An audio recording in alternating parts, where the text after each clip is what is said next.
Life doesn't change in years. It changes in moments. And sometimes, all it takes is 1 week of discipline to shift everything. What if I told you that in just 7 days, you could start thinking differently, moving differently, and seeing results that once felt impossible? Sounds crazy, right?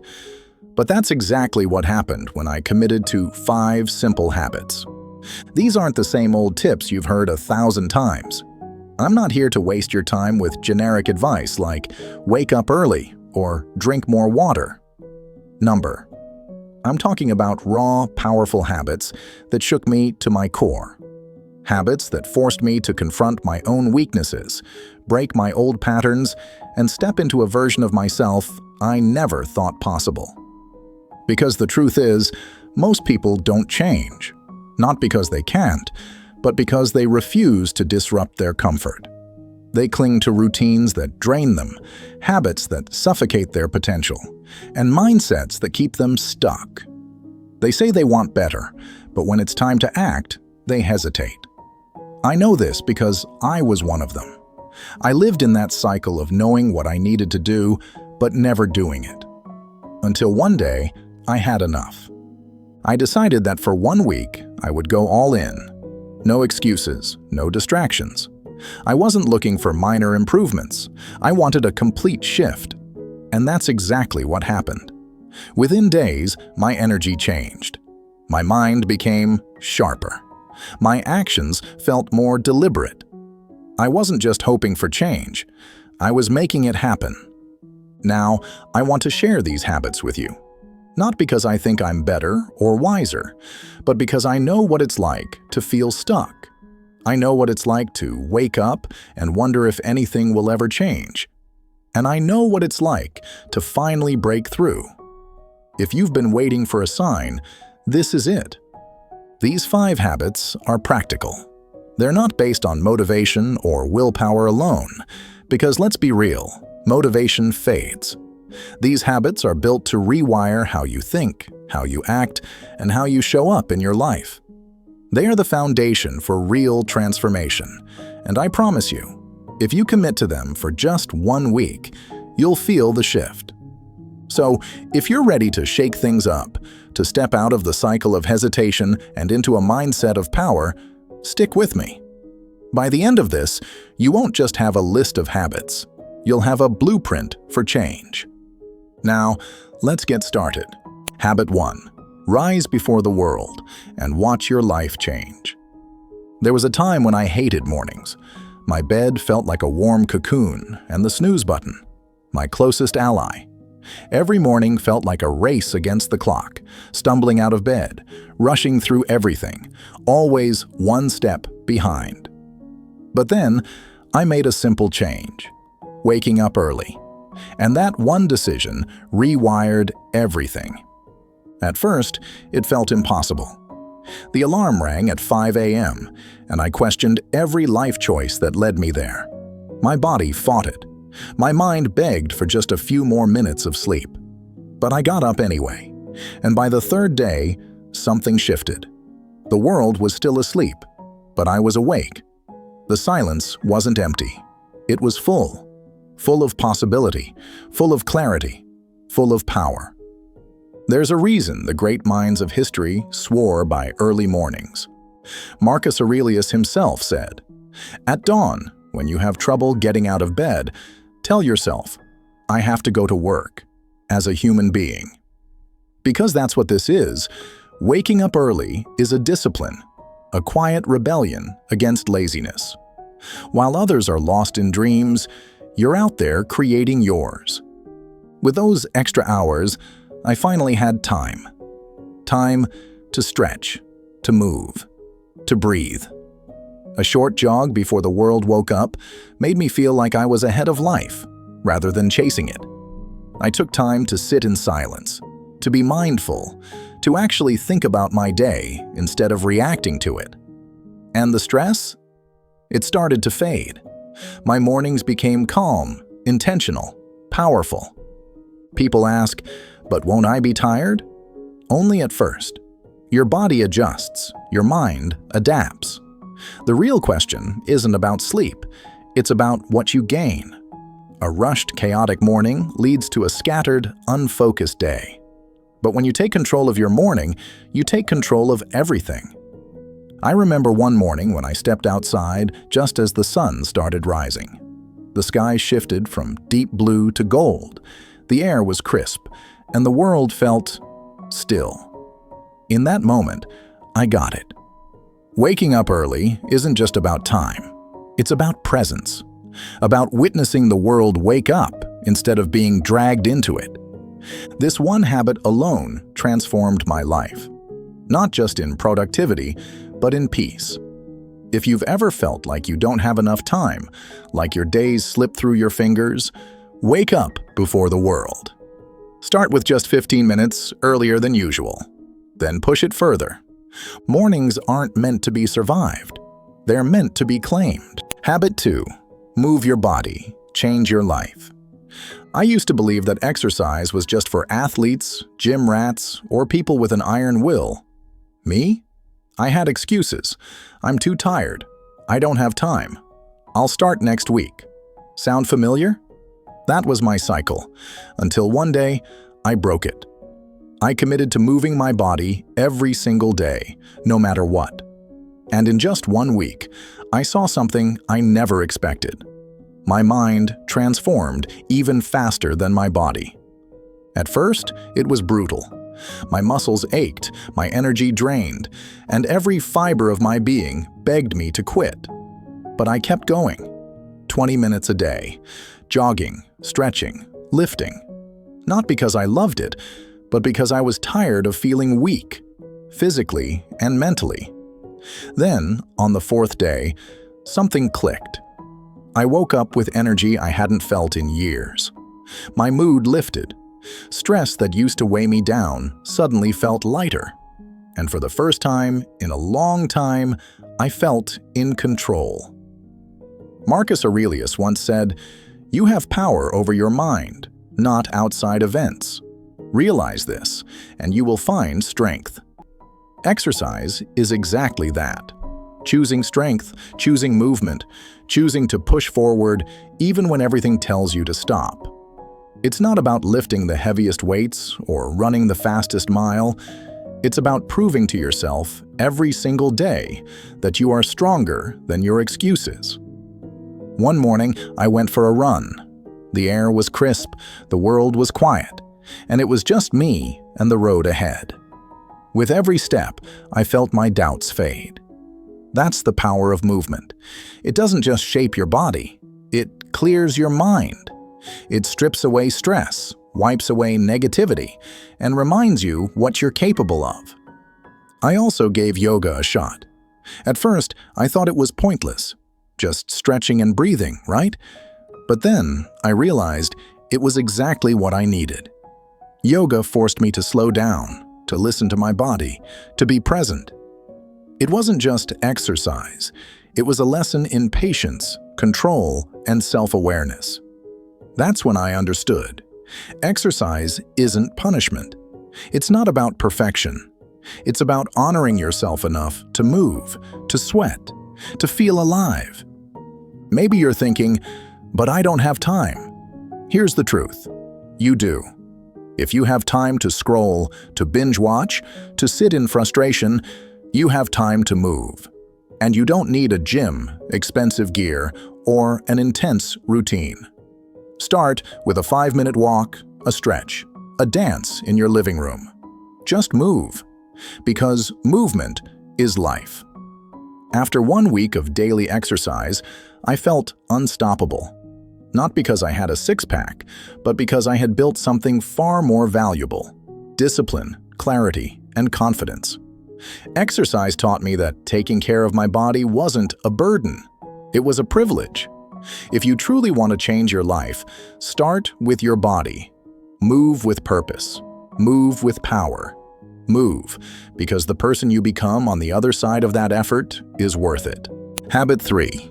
Write it down. Free your mind. I used to think journaling was a hobby for poets, philosophers, or people with too much time on their hands. I never saw the point. Why write down my thoughts when I was already thinking about them all day? My mind was constantly running, analyzing, overthinking. I figured that was enough. But I was wrong. 1 week of journaling proved to me that writing wasn't just about recording my thoughts. It was about organizing them, understanding them, and most importantly, letting go of what was weighing me down. At first, I didn't know where to start. I opened my notebook, stared at the blank page, and felt ridiculous. What am I even supposed to write? My day, my feelings, my to-do list? But I pushed through. I wrote about what happened that day, what annoyed me, what made me smile. Nothing deep, nothing profound, just whatever came to mind. And then something strange happened. The more I wrote, the more I saw myself clearly. I started noticing patterns. The same fears creeping in, the same frustrations repeating, the same doubts holding me back. It was like my own mind was revealing its secrets to me, and I had never bothered to listen before. Marcus Aurelius, one of history's greatest Stoic thinkers, kept a journal, not for anyone else, but for himself. In it, he wrote, "You have power over your mind, not outside events. Realize this, and you will find strength." That's exactly what journaling does. It gives you power over your own thoughts. Instead of letting them swirl chaotically in your head, you pin them down, dissect them, and see them for what they really are. And more often than not, you realize that half of your worries are either useless or completely within your control. One night, after a stressful day at work, I dumped all my frustrations onto paper. I wrote down exactly what had happened, what made me angry, and how I reacted. And as I read my own words back to myself, something clicked. My stress wasn't coming from the situation itself.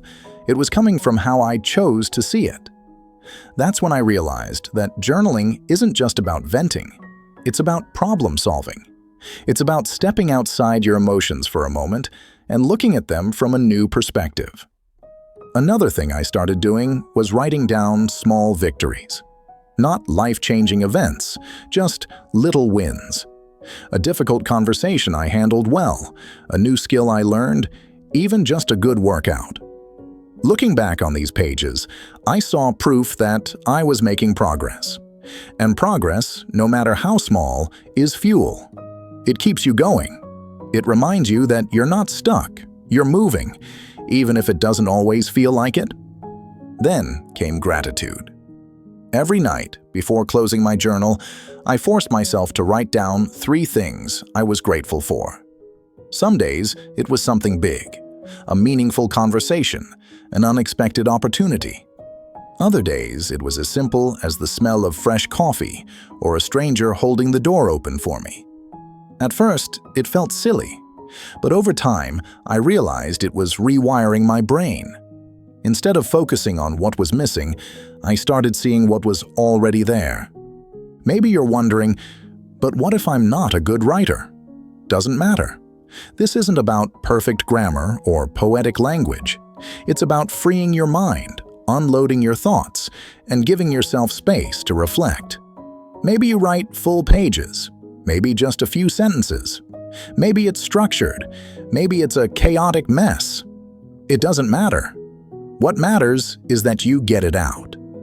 Journaling became my personal therapy, a way to clear my head, make sense of my emotions, and take control of my inner world. If you've never tried it, start today. Grab a notebook, grab a pen, and just write. No rules, no expectations. Just you, your thoughts, and the space to finally breathe. Habit 4.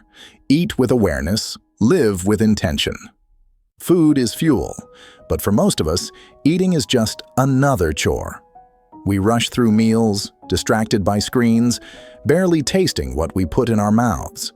I used to be the same, eating on autopilot, shoveling food in while scrolling through my phone or working on my laptop. I never stopped to think about what I was eating, let alone how it made me feel. But when I tried mindful eating for 1 week, everything changed. At first, it felt strange to just sit and eat. No phone, no TV, no background noise. Just me, my food, and silence. I took a deep breath before my first bite, something I had never done before. And for the first time in years, I truly tasted my food. The crunch of fresh vegetables, the rich flavor of warm soup, the delicate sweetness of fruit. It was like I had been eating in black and white, and suddenly, the world turned to color. There's a reason the Stoics emphasized presence. Seneca once said, "We suffer more in imagination than in reality." And isn't that what most of us do with food? We eat without thinking, then regret it later. We chase pleasure in food, only to feel sluggish after. But when you eat with awareness, you start seeing food for what it really is. Not just comfort, not just habit, but nourishment. One morning, I made a simple bowl of oatmeal. Normally, I'd gulp it down without a second thought, but this time, I slowed down. I noticed the creamy texture, the way the honey melted into the warmth, the subtle crunch of almonds on top. And suddenly, that ordinary breakfast became something more. It became an experience. Maybe you're wondering, what's the point? Will this really change anything? The answer is yes. Because mindful eating isn't just about food. It's about how you show up in your own life. When you slow down and pay attention to what's on your plate, you start paying attention to everything else too. Your choices become intentional. Your habits become clearer. You stop moving through life on autopilot. Another thing I noticed was how my body reacted to different foods. Heavy, processed meals left me feeling drained, while fresh, whole foods gave me energy. I didn't need a diet or a strict plan, just awareness. My body was already telling me what it needed. I had just never listened before. Then came the real test: emotional eating. We've all been there, reaching for snacks when we're bored, stressed, or just looking for comfort. One evening, after a long, exhausting day, I felt that familiar craving for something sweet. Normally, I would have grabbed dessert without thinking. But this time, I paused. Was I really hungry? Or was I just tired? I made a cup of warm herbal tea instead, and to my surprise, the craving passed. Not because I denied myself something, but because I gave my body what it actually needed: rest. That was the moment I understood that mindful eating isn't about rules or restrictions. It's about awareness. It's about asking yourself, am I eating because I'm hungry? Or am I eating because I'm escaping something? And when you get honest with yourself, everything shifts. If you've never tried mindful eating, start with just one meal a day. Sit down, take a breath, and truly taste your food. Notice the flavors, the textures, the way it makes you feel. You don't need a special diet, expensive ingredients, or hours of free time. Just a willingness to be present. Food isn't just something to consume, it's something to experience. And when you eat with awareness, you start living with awareness too. Habit 5. Unplug to reconnect with life. Screens have become our escape, our comfort, and for many of us, our addiction. We wake up and check notifications before we even get out of bed. We scroll mindlessly while eating, while working, even while spending time with people we love. Our attention is stretched thin, pulled in 1,000 directions by endless updates, viral trends, and digital noise. That was my reality, until I decided to break free. I didn't think limiting screen time would make much of a difference. It's just entertainment, right? But after 1 week of setting strict boundaries, I saw something I never expected. I had been living in a fog, and I didn't even know it. The constant distraction, the overstimulation, the endless need to check, scroll, and consume. It had all been draining me more than I realized. At first, it was difficult. The urge to pick up my phone, to check social media, to watch just one more video was strong. But I set a rule: 1 hour of non-work screen time per day. No more mindless scrolling, no more late-night binges. Just real, intentional living. And almost immediately, I started noticing things I had been blind to for years. Marcus Aurelius once said, "You have power over your mind, not outside events. Realize this, and you will find strength." The problem with screens is that they steal that power. They hook you, consume your time, and leave you restless. When I cut back, I reclaimed that power. Suddenly, I had time. Time to do things I always said I didn't have time for. One evening, instead of watching TV after dinner, I went for a walk. The air was crisp, the sky was painted with fading sunlight, and for the first time in a long time, I wasn't distracted. I felt present, fully there. The walk became my new ritual, something I looked forward to instead of screen time that had always left me feeling empty. Then there was sleep. I had always struggled with it, scrolling on my phone until my eyes burned, waiting to feel tired. But when I removed screens from my bedtime routine, something incredible happened. I actually rested. No blue light, no overstimulated brain, no late-night anxiety triggered by social media. Just a book, a few deep breaths, and peaceful sleep. Maybe you're wondering, but what if I miss out? That's the trap. The fear of missing out keeps you locked in a cycle of endless consumption. But here's the truth. What you're really missing out on isn't online. It's life.